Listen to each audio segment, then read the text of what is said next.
Ézéchias tourna son visage contre le mur et fit cette prière à l'Éternel. Ésaïe 38:2.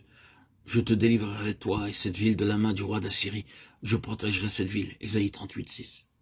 Nous pouvons connaître des périodes au cours desquelles nous sommes atteints de maladies sérieuses et compliquées. Nous serons sujets à toutes sortes de maladies aussi longtemps que nous serons dans ce corps d'argile.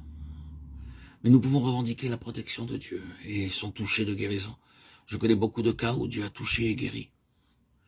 Il dispose de sa propre puissance, mais il faut que nous l'invoquions avec une foi simple, comme le fit Ézéchias, dont la foi était immense et la voix fut alors entendue par le Seigneur. Un jour, dans le nord de l'Inde, je promis de tenir une réunion en faveur de soldats britanniques. Le soir même, j'eus soudainement une très forte fièvre et je ne pouvais me lever. Je voulais écrire, je ne peux pas venir. J'ai une forte fièvre. Mais Dieu ne me permettait pas d'écrire. J'essayais à 4 ou 5 reprises, mais je n'avais pas la liberté de rester à la maison. Dieu me dit alors, tu dois y aller. Il était insensé de sortir en raison de la forte fièvre, mais à cause de la parole et de la promesse de Dieu, je pus me confier absolument en lui et m'engager dans la chose.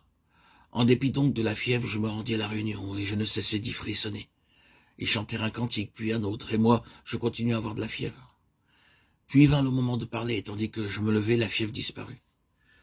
J'ai fait cette même expérience en beaucoup d'occasions. Il répond lorsque nous l'invoquons avec une foi enfantine.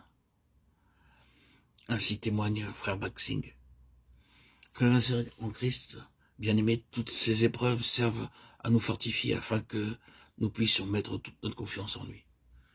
Il est venu en aide à Ézéchias et je suis certain qu'il est venu ainsi en aide à beaucoup d'entre nous. Il faut être doté d'une foi forte pour marcher avec Dieu, car l'ennemi peut introduire des doutes dans nos âmes. Dans Ésaïe 38, la foi d'Ézéchias devint plus forte à la suite de ce que Dieu avait fait en sa faveur au chapitre 37. Ainsi, toute expérience que nous traversons rend notre foi plus forte. Tout au long de notre vie, nous éprouvons notre fidélité en nous saisissant de lui par la simple foi. Dieu peut nous enseigner lorsque nous nous saisissons de lui. Comme un berger, il paîtra son troupeau, il prendra les agneaux dans ses bras, les portera dans son sein, il conduira les brebis qui allaitent. Ésaïe 40:11. Le berger séjourne nuit et jour avec son troupeau. Il se trouve parfois pendant de nombreux mois loin de sa famille. En fait, il aime ses brebis davantage que sa famille. Il n'en est pas de même de ceux qui gardent les buffles, les vaches ou d'autres animaux. On peut garder ces sortes d'animaux dans des étables, mais pas les moutons.